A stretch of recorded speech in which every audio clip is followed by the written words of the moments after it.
ఉన్న బంగారాన్ని విడిపించి ఆ రోజు ఆన్లైన్ రేటుకే మేము కొంటాం. Sharma gold company. శ్రీ గురుభ్యో నమః. శ్రీమాత్రే నమః. సుధాధారాసారైశ్చరణయుగళాంతర్విగళితైః ప్రపంచం సించంతి పునరపి రసామ్నాయ మహసః అవాప్య స్వాం భూమిం భుజగరిభమద్యుష్టవలయం స్వమాత్మానం కృత్వా స్వపిషికులకుండే కుహరిణీం. ఓం శ్రీమాత్రే నమః. 25వ తారీఖు మార్చ్ 2024 సంవత్సరం రోజున పౌర్ణమి రోజున హస్తా నక్షత్రములో చంద్రగ్రహణము ఏర్పడుతుంది. ఇది కేతుగ్రస్త చంద్రగ్రహణం. ఈ చంద్రగ్రహణము మన భారతదేశంలో కనబడదు. మన భారతదేశంలో ఈ చంద్రగ్రహణానికి సంబంధించి ఎలాంటి నియమాలు లేవు. అంటే ఇళ్ళు కడుక్కోవడాలు, దర్బలు వేయడాలు, అన్నం తినకపోవడాలు, ఉపవాసాలు ఉండడాలు ఇవి ఏవి కూడా లేవు. మరి ఎవరికి ఉన్నాయి నియమాలు అంటే అమెరికా దేశంలో ఉండేటువంటి హిందూ బంధువులందరికీ కూడా ఈ నియమాలు వర్తిస్తాయి. గ్రహణానికి సంబంధించిన నియమాలు ఏవైతే ఉంటుందో, ఈ గ్రహణం ఎక్కడ కనిపిస్తుంది అంటే మెక్సికోలో కనిపిస్తుంది, ఉత్తర అమెరికాలోను దక్షిణ అమెరికాలోను కనిపిస్తుంది, యూరప్లోను కూడా కాస్త కనిపిస్తుంది, కాబట్టి రష్యాలో కూడా కొంచెం కనిపిస్తుంది. ఈ గ్రహణము, ఈ చంద్రగ్రహణము ఎవరెవరికైతే కనిపిస్తుందో, ఏ దేశంలో అయితే కనిపిస్తుందో ఆ దేశంలో ఉండేటువంటి సనాతన ధర్మ బంధువులు, హిందువులు అందరూ కూడా గ్రహణ నియమాలు పాటిస్తే మంచిది. మరి ఈ వీడియో ఎందుకోసం చేస్తున్నారు? ఇండియాలో కనిపించదు కదా, భారతదేశంలో కనిపించదు కదా, ఇక్కడ ఏ నియమాలు లేవు కదా, ఎందుకండి గురుగారు ఈ వీడియో చేస్తున్నారు అంటే ఎస్ చెప్తాను, జాగ్రత్త వినండి. నేను జ్యోతిష్ శాస్త్ర పండితుడిని. ఎంతో మంది జాతకాలు నాకు తెలుసు, చూశాను. నేను అనుభవజ్ఞుడైనటువంటి జ్యోతిష్యుడి, అనుభవేక దైవజ్ఞుడు. నాకు అనుభవ దైవజ్ఞుడు అని పేరు వచ్చింది, అభినవ దైవజ్ఞ అని పేరు వచ్చింది, బిరుదు వచ్చింది. చాలా అమ్మవారి అనుగ్రహం వల్ల అన్ని బాగా జరిగాయి. ఒక రీసెర్చ్ కూడా చేశాను, పిహెచ్డి చేశాను. అమ్మ అనుగ్రహం వల్ల ఏంటంటే ఒక జాతకం చూడగానే ఒక్కొక్కళ్ళకి ఎవరెవరికి ఏ సమస్యలు ఉన్నాయి, ఆ సమస్యలు గల గ్రహస్థితి ఏంటి, కారణం ఏంటి, గ్రహ సంధులు ఏవి జరుగుతున్నాయి, ఏ గ్రహాల యొక్క కలయిక వల్ల ఏమేమి రుగ్మతలు వస్తాయని ఇవన్నీ కూడా నాకు బాగా తెలుసు. అందుకే ఇప్పటి వరకు దాదాపుగా 18 ఏళ్ల నుంచి జ్యోతిష్ శాస్త్రం ప్రాక్టీస్ చేస్తూ ఉన్నాను కంటిన్యూగా. అప్పటి నుంచి ఇప్పటి వరకు అమ్మదయ వల్ల ఎక్కడ కూడా ఒక చిన్న మిస్టేక్ లేకుండా ముందుకు వెళ్ళడం జరుగుతుంది. అంటే నేను కాదు, అంతా అమ్మదయనే. ఇప్పుడు నేను ఎందుకు ఈ వీడియో చేయడం గల కారణం ఏంటంటే, గ్రహణం అంటే ఏమిటి అనేది ఫస్ట్ మనం తెలుసుకోవాలి. గ్రహణం అనేటువంటిది అత్యద్భుతమైనటువంటి పర్వకాలము, ఇది పుణ్యకాలము, దేవతలు పీడింపబడేటువంటి కాలము. ఏంటండి, దేవతలకు పీడింపబడితే మనకు పుణ్యకాలం ఎట్లయితుందండి అని అనుకుంటారేమో. చూడండి, ఈ ప్రపంచంలో మంచి ఉంటుంది, చెడు ఉంటుంది. మంచికి సమయం వస్తుంది, చెడుకి కూడా సమయం వస్తుంది. అట్లాగే దేవతలు ఎంత మంచివారైనా, ఎంత ఇది చేస్తున్నా, గ్రహణము అనేటువంటి సందర్భం ఏదైతే ఏర్పడుతుందో అప్పుడు రాక్షసులకు శక్తి పెరుగుతుంది. ఇది బ్రహ్మ ఇచ్చినటువంటి వరం, ఇది సృష్టి ధర్మం. దాన్ని మనం ఎవరం కూడా తప్పు పట్టించలేం. మరి అది పర్వకాలం ఎందుకు అవుతుంది అని అంటే గనక, ఎస్, ఆ సమయములో దేవతలను రక్షించగలిగే శక్తి మంత్రాలకు ఉంటుంది, వేద మంత్రాలకు ఉంటుంది, బీజాక్షర మంత్రాలకు ఉంటుంది. ఆ బీజాక్షర మంత్రాలు, వేద మంత్రాలు ఎవరైతే గనక ఈ కాలంలో చదువుతారో వాళ్ళ వల్ల దేవతలు సంరక్షింపబడతారు. ఆ మంత్రాల వల్ల దేవతలకి శక్తి పెరుగుతుంది, దేవతలు అశక్తులు కాకుండా ఉంటారు. సో అది ఎంత అద్భుతమైందంటే, మనం మామూలుగా ఆక్సిజన్ తీసుకుంటే మామూలుగా మనం శక్తులము. ఎప్పుడైతే ఆక్సిజన్ తీసుకోలేని స్టేటస్లో ఉన్నప్పుడు వెంటిలేటర్ పెట్టినప్పుడు ఆక్సిజన్ ఎట్లాగైతే అద్భుతంగా ప్రాణాన్ని కాపాడుతుందో, అలాగే దేవతలు కూడా ఈ గ్రహణ సమయంలో వెంటిలేటర్ మీద ఉంటారట. వాళ్ళకి ప్రాణవాయువు కావాలి, అంటే ఈ మంత్రశక్తి కావాలి. అది జగదంబ యొక్క అనుగ్రహపూర్వకమైనటువంటి మంత్రశక్తి కావాలి, యజ్ఞ యాగాదులు కావాలి. గ్రహణ సమయంలో ఒక్కసారి గాయత్రి మంత్రం చదివితే 1000 సార్లు గాయత్రి మంత్రం చదివినంత పుణ్యం. గ్రహణ సమయంలో ఒక్కసారి ఓం నమ శివాయ అంటే 1000 సార్లు ఓం నమ శివాయనంత పుణ్యం. అదే గ్రహణం యొక్క ప్రాముఖ్యత, అద్భుతమైనటువంటి తత్వం. మరి ఈ పర్వకాలంలో మనం ఏం చెయ్యాలి అని అంటే దేవతలకు మనం శక్తిని ఇవ్వాలి. దానివల్ల మనకేం ప్రయోజనం జరుగుతుంది అని అంటే మన జీవితంలో ఏవైనా అనర్థాలు ఉన్నా, ఏవైనా తారుమారు జరిగినా అవన్నీ సెట్ అయిపోతాయి. అందుకే గ్రహణము చాలా అద్భుతమైనటువంటి సమయం. నాతో కలిసి ఎవరెవరైతే గ్రహణంలో పూజ చేశారో, ఎవరెవరైతే కనుక రుద్రశూల స్నానం చేశారో వాళ్ళందరి జీవితాలు మారిపోయాయి, అద్భుతమైన జీవితాలుగా మారిపోయాయి.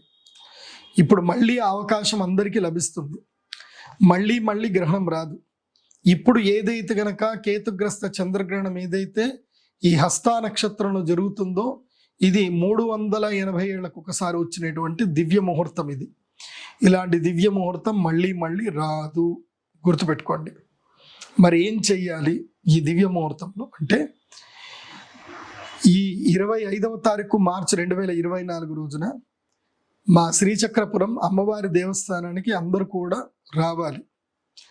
ఉదయం 9 గంటల వరకు అందరు అక్కడికి సంసిద్ధంగా వచ్చేయాలి.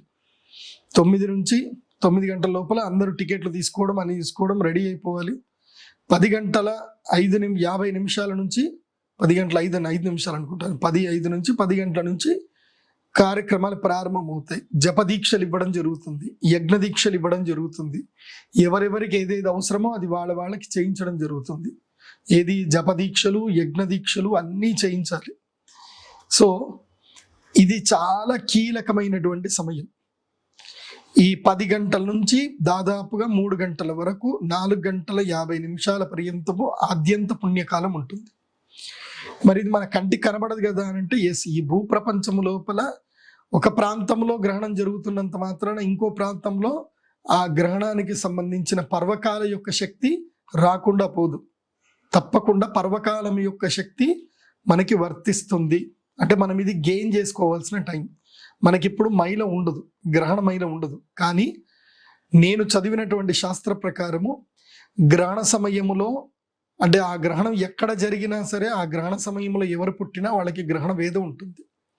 సో ఈ గ్రహణానికి ఎవరెవరు రావాలి, ఈ గ్రహణానికి ఎవరెవరు వచ్చి ఈ పరిహార పూజలు చేసుకోవాలి. దీన్నే అరిష్ట నివారణ తంత్రం అంటారు. అంటే ఈ యొక్క రాహుకేతుల వల్ల కలిగేటువంటి అరిష్టాలన్నీ నివారణ అవ్వాలంటే అరిష్ట నివారణ తంత్రం అంటారు. మరి ఈ అరిష్ట నివారణ తంత్ర పూజలు ఎవరెవరు చేయించుకోవాలి? నంబర్ 1, ఎవరెవరి జాతకములో ఇప్పుడు రాహు మహాదశ నడుస్తుందో వారందరూ కూడా ఇప్పుడు గ్రహణ పూజ చేయించుకోవాలి. గ్రహణ పూజల సమయంలో వచ్చి యాగం చేసుకోవాలి. ఏం జరుగుతుంది? రాహు మహాదశ నడుస్తుందో మోస్ట్లీ ఎవరికి నడుస్తుందంటే హస్తా నక్షత్రంలో పుట్టి యంగ్స్టర్స్ ఎవరైతే ఉంటారో వాళ్ళకి, హస్త, రోహిణి, శ్రవణ నక్షత్రంలో పుట్టినటువంటి వాళ్ళు యంగ్స్టర్స్ ఎవరైతే ఉంటారో వాళ్ళకి ఇప్పుడు రాహు మహాదశ నడుస్తుంది. అంటే 22 ఏళ్ళు దాటిన వాళ్ళకి రాహు మహాదశ ఉంటుంది. అదే కృత్తిక, ఉత్తరాషాఢ, ఉత్తర ఫల్గుని ఈ నక్షత్రంలో పుట్టినటువంటి వాళ్లకు కొంచెం ఏజ్ అయ్యి 35 ఏళ్ళు ఆ వయసు ఉన్నటువంటి వాళ్ళకి రాహు మహాదశ నడుస్తూ ఉంటుంది.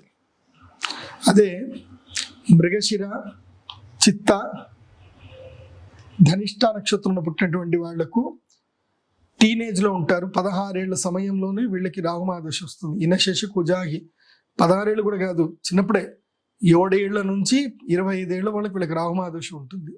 సో మీరు ఆ నక్షత్రంలో పుట్టి రాహు మహాదశ మీకు నడుస్తుంటే రావాల్సిందే. సో మఘ నక్షత్రంలో పుట్టినటువంటి వాళ్ళకి కేతు మహాదశ ఉంటుంది.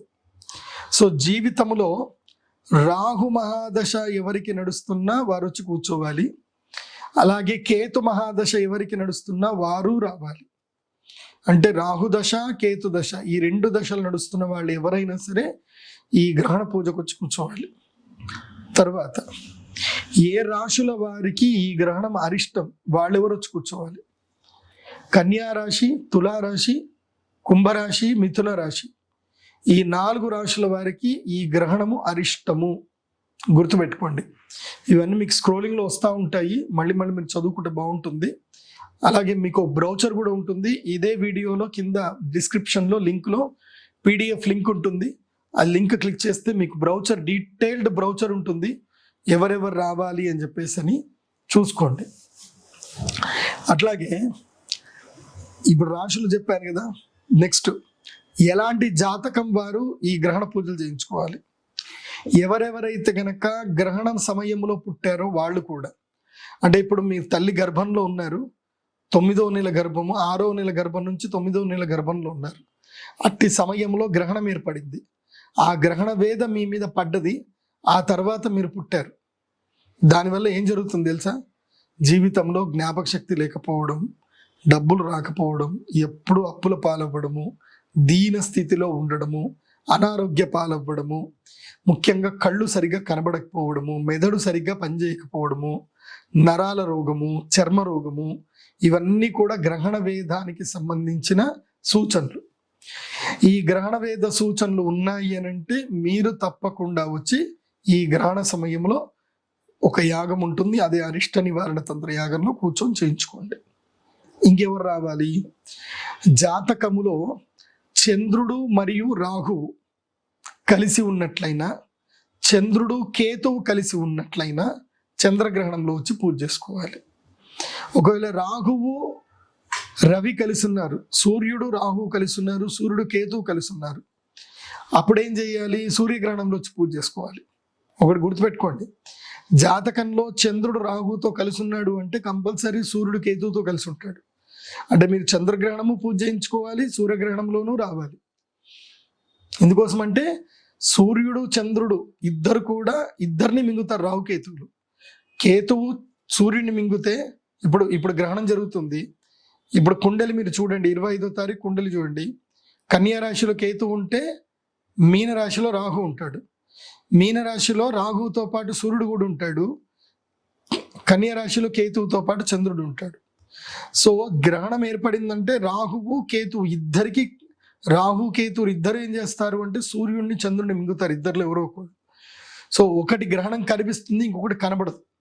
కానీ చంద్రగ్రహణం ఏర్పడితే వెంటనే సూర్యగ్రహణం ఏర్పడుతుంది, సూర్యగ్రహణం ఏర్పడితే వెంటనే చంద్రగ్రహణం ఏర్పడుతుంది. ఎందుకోసం అంటే భూమికి దగ్గరగా చంద్రుడు వస్తాడు కాబట్టి, చంద్రుడు భూమి యొక్క నీడలోకి ప్రవేశిస్తే అది చంద్రగ్రహణము. చంద్రుడు భూమికి మరియు సూర్యుడికి మధ్యలోకి వచ్చి సూర్యబింబం కనబడకుండా చేస్తే అది సూర్యగ్రహణం. కాకపోతే ఇదే పర్వకాలం. కాబట్టి జాతకంలో చంద్రరాహు సంయోగమున్నా, చంద్రకేతు సంయోగమున్నా చంద్రగ్రహణం రోజు పూజ చేసుకోవాలి. ఇదే పూజ చేసుకున్నటువంటి వాళ్ళు మళ్ళీ నెక్స్ట్ ఇమ్మీడియట్లీ సూర్యగ్రహణం వస్తుంది, ఆ సూర్యగ్రహణంలో కూడా మళ్ళీ ఇదే పూజ చేయించుకోవాలి. ఇది గ్రహణం. ఇంకా ఏముంటుంది? చంద్రకేతువులు చంద్రరాహువులు లేరండి, సూర్యరాహువు లేరు, సూర్యకేతువులు లేరు. అయినా ఇంకొకటి ఉంటుంది, అకాల మరణ యోగాన్ని ఇచ్చేటువంటి యోగం, నిత్య రోగం ఇచ్చేటువంటి యోగం. ఇది ఏంటంటే కనుక ఎక్స్ టైప్లో ఉంటుంది కుండలిలో.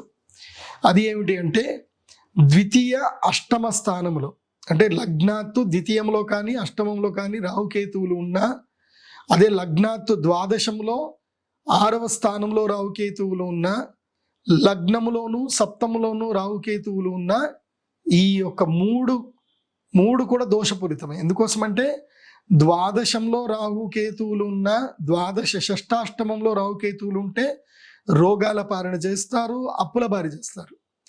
లగ్నంలో రాహు, సప్తమంలో కేతు ఉంటే అనారోగ్యం ఉంటుంది, అదేవిధంగా మానసిక రుగ్మతలు ఉంటాయి, వైవాహిక జీవితం అస్సలు బాగుండదు. అదే ద్వితీయంలోను అష్టమంలో రాహుకేతులు ఉన్నారనుకోండి, అర్ధాశు, పుట్టుకతోటి ధన నష్టము, తల్లిదండ్రులకు ధన నష్టము, ఆస్తులు సంపాదించుకోలేరు, ఉన్న ఆస్తులని పోగొట్టుకుంటారు. అదే ద్వాదశ స్థానంలో రాహువు, 6వ స్థానంలో కేతు ఉంటే రోగపీడ, రుణపీడ, నిత్యము అప్పులే ఉంటాయి. సో ఇవి 3 రుగ్మతలు. ఈ యోగాలు ఎవరి జాతకంలో ఉన్నా గ్రహణ సమయంలో పర్వకాలంలో దేవతలకు అవిష్ట నివేదన చెయ్యాలి. సో నేను చెప్పాల్సిందంతా చెప్పా. మీకు నచ్చితే రండి, మీకు అప్రాప్తం ఉంటేనే వస్తారు, ప్రాప్తం లేకపోతే రారు. ఎందుకోసం అంటే గ్రహణ సమయంలో పూజ చేయాలి అన్నా అంత దమ్ము ఉండాలి, శక్తి ఉండాలి. రుద్ర కవచము తోటి స్నానం చేయించుకోవాలి. సో గ్రహణం రోజు అందరు రండి. ఇంకొకటి, అందరికి కూడా ఔషధం ఇవ్వడం జరుగుతుంది. ఇప్పటి నుంచి గ్రహణ సమయంలో దివ్య ఔషధం తయారు చేస్తాను నేను. ఇది చాలా రహస్యమైనటువంటిది, ఎవరు చేయరు. నాకు మా నాన్నగారు బ్రహ్మశ్రీ కృష్ణ జోషి గారు ఉపదేశం చేశారు. ఆయన ఎంతో మందికి జీవితాన్ని ప్రసాదించారు, ఎంతో మందికి చచ్చిపోతున్న వాళ్ళకు కూడా ప్రాణం పోశారు ఆయన, మహానుభావుడు. క్యాన్సర్ లాంటి రోగాలకు కూడా ఆయన ఈ గ్రహణ సమయంలో మందు చేసి ఇచ్చారు, వాళ్ళందరికీ మంచి జరిగింది. కాబట్టి ఒకటి, ఎవరికైతే మానసిక రుగ్మతలు, మనస్సు బాగాలేకపోవడం, ఎప్పుడు ఏడుస్తూ ఉండడం, ఎప్పుడు బాధపడుతున్న, ఇప్పుడు పిల్లలు ఉంటారు కొంతమంది ఏడుస్తూనే ఉంటారు, అసలు కారణం తెలియదు, ఏడుస్తూనే ఉంటారు. అలాంటి పిల్లలు సరిగ్గా చదువుకోరు, ఎప్పుడు మందగా ఉంటారు, బుద్ధిగా ఉంటారు, ఏదో ఇలా చూస్తూ ఉంటారు. అలాగే ఆటిజం వచ్చిన పిల్లలు ఉంటారు. తర్వాత ఎంత చదివినా గుర్తుండదు అలాంటి పిల్లలు. ముఖ్యంగా కాన్సన్ట్రేషన్ చేయలేకపోతారు, అక్షరాలు సరిగా అర్థం అవ్వవు. తారే జమీన్ పర్ సినిమాలో ఉండే ఇలాంటి పిల్లలు అన్నమాట. సో ఇలాంటి పిల్లలు, అదేవిధంగా మీరు పెద్దవాళ్ళైనా మీకు మానసిక రుగ్మతలు ఉన్నా, వ్యసనాల పాలవుతున్నా, మనస్సు సరిగ్గా లేకపోవడం, జ్ఞాపక శక్తి సరిగ్గా లేకపోవడం, స్క్రీజోఫీనియా అనేటువంటి మానసిక రోగాలు ఉన్నట్లయితే ఆ రోజు మీరందరూ కూడా 3 బాటిళ్ళ సారస్వతారిష్టం తెచ్చుకోవాలి. నేను ఫ్రీగా పూజ చేస్తాను, డబ్బులు తీసుకోను. 3 బాటిళ్ళు సారస్వతారిష్టం తీసుకొచ్చుకోవాలి. ఈ బాధలు ఉన్నటువంటి వాళ్ళు, మళ్ళీ ఆ బాధలు ఉన్న పిల్లల్ని కూడా అక్కడికి తీసుకురావాలి. రుద్రశూల స్నానం ఉంటుంది, వాళ్ళందరికీ రుద్రశూలతో స్నానం చేయిస్తాను. ఈ గ్రహణ సమయంలో దివ్య స్ఫటిక లింగానికి మేము అభిషేకం చేసిస్తాను, దీన్ని మంత్రిచ్చిస్తాను. ఈ మంత్రిచ్చింది మీకు బాగా ఉపయోగపడుతుంది, గుర్తుపెట్టుకోండి. ఇది మానసిక రుగ్మతలకు, జ్ఞాపక శక్తికి సంబంధించింది. ఇది సొల్యూషన్. దానికి ఏం తెచ్చుకోవాలి మీరు? వైద్యనాథ్ స్టోర్ నుంచి సారస్వతారిష్టం రాసుకోండి, సారస్వతారిష్టం. ఇప్పుడు ఈ వీడియో చేస్తున్న తారీఖు నేను 16వ తారీఖు ఆడి చేస్తున్నాను, 17వ తారీఖు మీకు లైవ్లోకి వస్తుంది. సో 25వ తారీఖు మీకు 8 రోజులు ఉంటుంది టైం. సో ఈ 8 రోజుల్లో మీరు అమెజాన్ నుంచి కూడా ఆర్డర్ చేసుకోవచ్చు, లేదంటే నియర్ బై ఎక్కడైనా సరే వైద్యనాథ్ స్టోర్లో ఉండి తెచ్చుకోండి. ఓన్లీ వైద్యనాథ్ కంపెనీ మాత్రమే నేను తీసుకుంటాను, వేరే ఏ కంపెనీ నుంచి మీరు తెచ్చినా లేదు. డాబర్ కంపెనీ ఓకే, కాకపోతే ఏంటంటే నేను ఇవన్నీ కలిపేస్తాను కాబట్టి మళ్ళీ ఒకటే కంపెనీ అయితే మంచిగా ఉంటుంది. సో వైద్యనాథ్ కంపెనీ తెచ్చుకోండి, డాబర్ దొరికినా తెచ్చేసుకోండి, పతంజలి మాత్రం వద్దు. నెక్స్ట్ తర్వాత ఏమిటి? విపరీతమైనటువంటి జ్వరము, ఎప్పుడు చూసినా నీరసం, ఎప్పుడు చూసినా రోగం, ఎప్పుడు చూసినా నిద్ర, ఏ పని చేసినా కుదరదు, ఎప్పుడు ఏదో ఒక వ్యాధి, ఏదో ఒక బాధ, ఏదో ఒక శరీర రుగ్మత వస్తూ ఉంటుంది. వీరికి విశేషంగా జ్వర రోగం ఎవరికైతే ఉంటుందో, ముఖ్యంగా ఎవరెవరికైతే గనక కోవిడ్ బాగా అటాక్ అయ్యిందో, కోవిడ్లో మృత్యు యొక్క ద్వారాన్ని తలిపి ఎవరైతే వెనక్కి వచ్చారో మీరందరికీ కూడా మహాసుదర్శన కాడ అనేటువంటి ఒక దివ్య ఔషధం ఉంటుంది. ఇది మీరు 3 బాటిళ్ళు తెచ్చుకోండి.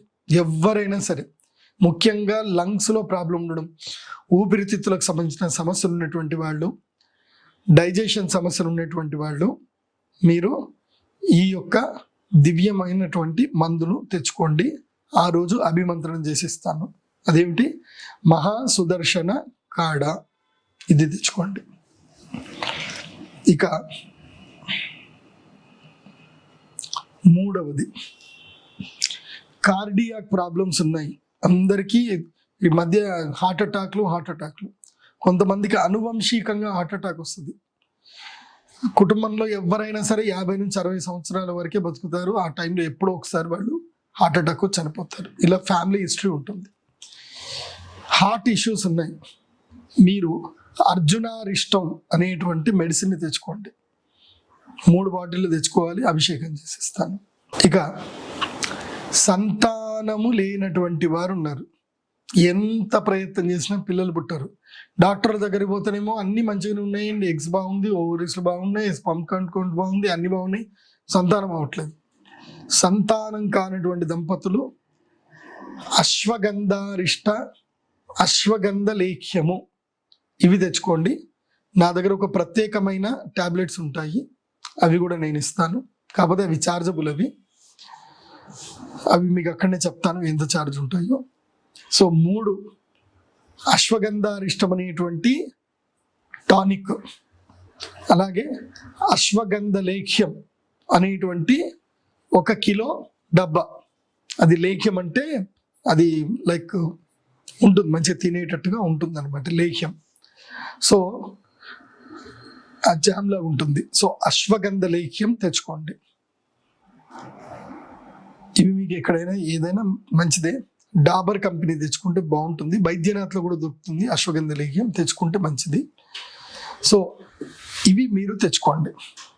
ఇంకోటి పిల్లల కోసం అని చెప్పి, చిన్న పిల్లల కోసం అంటే 5 ఏళ్ల నుంచి మొదలు 18 ఏళ్ల వరకు విద్యార్థులకి జ్ఞాపక శక్తి లేనటువంటి వారు, జ్ఞాపక శక్తి ఉన్నోళ్ళు కాదు, జ్ఞాపక శక్తి సరిగ్గా లేనటువంటి వారు, మందబుద్ధి కలిగినటువంటి వారు, ఎప్పుడు నిద్రాలోలులైనటువంటి వాళ్ళు, అలసత్వంలో ఉన్నటువంటి వాళ్ళు సరస్వతి లేఖ్యం తెచ్చుకోండి పిల్లల కోసం అని చెప్పి.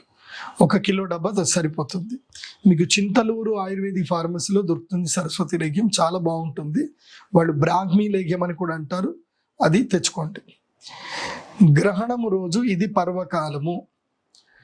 ఉదయము 9 గంటల నుంచి 3 గంటల వరకు ఈ గ్రహణ కార్యక్రమానికి సంబంధించిన పూజలు జరుగుతాయి.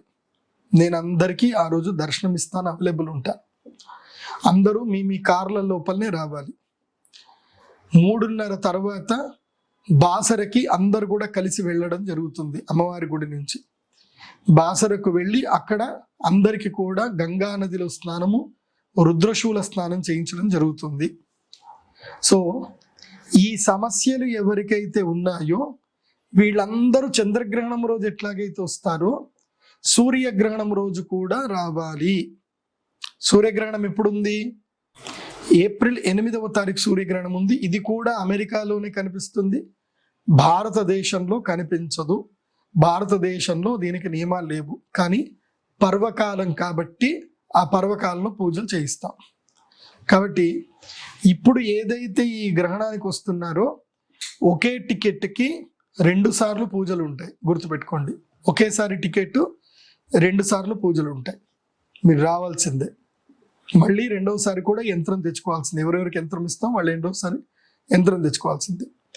కాకపోతే 2 సార్లు వచ్చేదానికి కొంచెం టికెట్ ఛార్జెస్ ఎక్కువ ఉంటాయి, ఒకేసారి దానికి టికెట్ ఛార్జెస్ ఉంటాయి. కానీ నేను ఎక్కువగా చెప్పేది ఏంటంటే చంద్రగ్రహణము సూర్యగ్రహణం 2 టైంలోనూ చేయించుకుంటే మంచిది. అప్పుడు క్లియర్.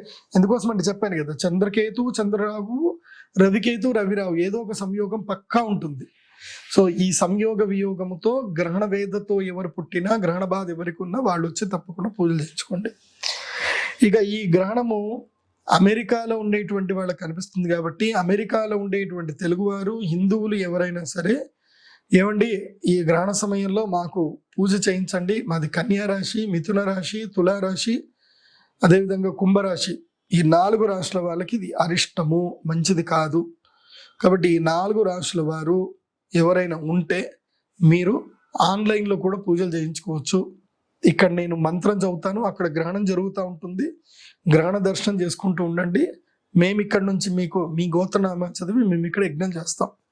కాకపోతే ఛార్జెస్ మీకు మామూలుగా ఏదైతే స్క్రీన్ మీద ఛార్జెస్ కనిపిస్తాయో ప్రతి దానికి 5,000 ఎక్స్ట్రా ఉంటుంది. ఎందుకోసం అంటే మీకు యంత్రం పంపించాలి కాబట్టి ఏదైనా సరే ప్రతి దానికి 5,000 ఎక్స్ట్రా ఉంటుంది, గుర్తుపెట్టుకోండి. ఇంకొకటి, జ్వాలాముఖి మాలలు నేను గ్రహణం రోజు అందరికీ ఇవ్వడం జరుగుతుంది. గ్రహణం రోజు ఇచ్చే జ్వాలాముఖి మాల విశేషమైనటువంటి శక్తిని ప్రసాదిస్తుంది. గ్రహణం రోజు రుద్రశూల స్పర్శ ఉంటుంది. మళ్ళీ రుద్రశూలం తీయను, కేవలం గ్రహణం రోజు మాత్రమే తీస్తాను. ఇట్టి గ్రహణం రోజు నేను ఇచ్చేటువంటి ఇట్టి అవకాశాన్ని మీరందరూ కూడా సద్వినియోగపరచుకోండి. రుద్రశూల స్పర్శ ఫ్రీ, గ్రహణ సమయంలో అభిమంత్రణ పూజ ఫ్రీ. దానికి నేను డబ్బులు తీసుకొని మీకు ఇష్టం ఉంటే ఇవ్వండి, లేకపోతే లేదు. ఎందుకోసం అంటే మీ అందరికీ మేలు జరగాలి. కాకపోతే అందరూ స్ఫటికలింగాన్ని తీసుకుంటే మంచిది అని చెప్తాను. మీకు ఇష్టం ఉంటే తీసుకోండి, లేకపోతే లేదు. సో మా నాన్నగారు ఉపదేశించినట్టుగా గ్రహణ సమయంలో ఔషధాల్ని అభిమంత్రణం చేసిస్తాము. దీనివల్ల అందరికీ రుగ్మతలు తీరుతాయి. దీనికి ఛార్జెస్ లేవు. రుద్రశూల స్నానం అందరికీ చేపిస్తాను. దీనికి ఛార్జెస్ లేవు. గ్రహణ సమయంలో ఎవరైనా వచ్చి మంత్రోపదేశం స్వీకరించవచ్చు. దానికి ఛార్జెస్ లేవు. కేవలం యజ్ఞం మీద కూర్చునేటువంటి వారికి, తర్వాత గ్రహణములో విశేషమైన కొన్ని చిన్న యంత్రాలు ఉంటాయి, ఆ యంత్రాలు తీసుకొని ధ్యానం చేసుకుంటా అనుకునే వాళ్ళకి ఛార్జెస్ ఉంటాయి. మినిమం 1000 రూపాయల నుంచి స్టార్ట్ అవుతాయి. ఇది కేతుగ్రస్త చంద్రగ్రహణానికి సంబంధించి. ఇది ఎంతో అదృష్టం ఉంటే తప్ప ఈ వీడియో మీ వరకు రాదు. అది వచ్చినా మీకు భగవత్ సంకల్పము, అనుగ్రహం ఉంటే తప్ప మీరు మా శ్రీచక్ర పీఠానికి రారు. ఇవి రెండు జరిగాయంటే మీ జీవితంలో అద్భుతం జరుగుతుంది అని అర్థం. అలాంటి అద్భుతాలు జరిగిన వాళ్ళు చాలా మంది ఉన్నారు. నేను అందరి పేర్లు చెప్పాల్సిన అవసరం లేదు. మీరు అక్కడికి వచ్చినాక అక్కడ మీరు ఉన్న వాళ్ళని, పక్క వాళ్ళని కూర్చొని అడగండి, ఏమంటే మీకైనా బాగా జరిగిందంటే వాళ్ళే చెప్తారు. ఆల్రెడీ బాగా జరిగిన వాళ్ళు అందరూ వస్తున్నారు ఇక్కడికి. నాకు తెలిసిన పిల్లాడు ఒకతను యూకేకి వెళ్ళాలనుకుంటే యూకేకి వెళ్ళారు. ఒక అమ్మాయి డాక్టర్ అయ్యింది. ఒక అమ్మాయి స్కిన్ డర్మటాలజిస్ట్ అయింది. ఒకళ్ళు అయితే 4-5 ఇళ్ళు కట్టుకున్నారు. నా శిష్యుడే, నేనే సంపాదించలేదు, వాడైతే 50 కోట్లు సంపాదించాడు. ఇలా అద్భుతాలు జరిగిపోతున్నాయి. సో గురువుగా నా బాధ్యత మీ అందరికీ మేలు చేయాలి. నా శ్రీచక్రపురానికి రండి. అమ్మవారి యొక్క ఆలయం, దివ్యమైన ఆలయం జరుగుతుంది. ఇంకొకటి కూడా చెప్తున్నాను, ఈ గ్రహణ సమయంలో మీరు ఇచ్చేటువంటి సంభావన ఏది కూడా నా వ్యక్తిగత జీవితం కోసం వాడను, వాడకూడదు కూడా. ఎందుకోసం అంటే అది లత్త. లత్త అంటే ఏంది? పాపకర్మం యొక్క బంక, అంటే అది వీడని బంక అన్నమాట. సో ఆ బంకని నేను తీసుకోను. కాబట్టి గ్రహణం రోజు ఏది జరుగుతుందో అది సిమెంటు, ఇసుక, కంకర రూపంలో అమ్మవారి గుడికి వెళ్ళిపోతుంది. ఎందుకోసం అంటే కర్మ రూపంలో అమ్మవారి దగ్గర ఉండిపోతుంది. మీ కర్మలన్నీ కూడా అమ్మవారి దగ్గర దిగ్బంధనం అయిపోతాయి. ఇంకా అమ్మవారి చూసుకుంటారు ఇంకా మిమ్మల్ని అద్భుతంగా. కాబట్టి అవి ఒక్క రూపాయి నా చేతికి ముట్టను. నేను అది చెప్తున్నాను, అది కూడా చెప్తున్నా. అమ్మో ఈయన సంపాదించుకుంటున్నాడు, బిజినెస్ చేస్తున్నాడు అనుకుంటారేమో. అస్సలు లేదు. మీరు ఇచ్చే ప్రతి రూపాయి అమ్మవారి దేవాలయ నిర్మాణానికి, అమ్మవారి భక్తుల సేవలకు అవి ఉపయోగపడతాయి. అన్నదానాలకు, పేదలకు దానం చేయడానికి అవి ఉపయోగపడతాయి. నేను ఒక్క రూపాయి ముట్టాయి. ఎందుకోసం అంటే నాకు తెలుసు, శని దానం నేను తీసుకోను, గ్రహణ దానాలు నేను తీసుకోను. నేను కేవలం నా జ్యోతిష్యం ప్రాక్టీస్ అయితే చేస్తాను, ప్రెడిక్షన్ అయితే చేస్తాను, ఆ ప్రెడిక్షన్ డబ్బులే తీసుకుంటాను. అందులో నుంచి నేను కన్సల్టేషన్ ఫీజు అది 25,000 అయితే నేను 5,000 మాత్రం తీసుకుంటాను. మిగతా 20,000 అమ్మవారికి వెళ్ళిపోతాయి. సో నాకు తెలుసు ఇది భయంకరమైన లత్త. ఈ ప్రపంచంలో ఏ జ్యోతిష్ శాస్త్ర పండితుడు పూర్ణాయుష్కుతోటి బతకలేదు. కాళిదాస్ కానీ, వరాహమీరుడు కానీ, వరాహమీరుడు కొడుకు కానీ, గణేష భట్టు కానీ, ఎంత గొప్ప గొప్ప పండితులందరూ కూడా 60 ఏళ్లకే చనిపోయారు. జ్యోతిష్యం చెప్పడం అంటే ఒక పెద్ద లత్త, అది అంతే. అందుకోసం అంటే అది ఒక శక్తి, ఆ శక్తిని భరించాలి. అలాంటి శక్తిని అమ్మవారు, శక్తులు, వాగ్దేవతలు తీసుకెళ్ళిపోతారు తొందరగా. కాబట్టి ఈ గ్రహణ పూజలు తప్పకుండా చేయించుకోండి. అందరూ బాగుండాలి. నాకు కావాల్సింది ఏంటంటే మీరు అందరూ బాగుండాలి. మీ అందరి కన్నీళ్లు తుడిచే శక్తి అమ్మవారు నాకు ఇవ్వాలని కోరుకుంటున్నా. ఈ లైవ్ని అందరూ కూడా చూడండి. తర్వాత మళ్ళీ అక్షయ తృతీయ కూడా ఉంటుంది. అప్పుడు అక్షయ తృతీయకి అందరికి వచ్చి సేవ చేసుకోండి మంచిగా. అక్షయ తృతీయ అద్భుతమైన ఎనర్జీ తీసుకోవడం, పాజిటివ్ ఎనర్జీ పొందడం. ఇది నెగిటివ్ ఎనర్జీ మొత్తం పోగొట్టుకోవడం. మన దగ్గర నెగిటివ్స్ ఏమున్నా అన్ని మొత్తం క్లియర్ చేసుకోవాలి. అందుకే అరిష్ట నివారణ తంత్రం అని చెప్తున్నాను. ఇది చేయించుకోండి, అందరూ బాగుండండి. సర్వే జనా సుఖినో భవంతు. శ్రీమాత్రే నమః. సుమన్ టీవీలో మీ పర్సనల్ అండ్ బిజినెస్ ప్రమోషన్స్ కోసం కింది నెంబర్కి కాంటాక్ట్ చేయండి.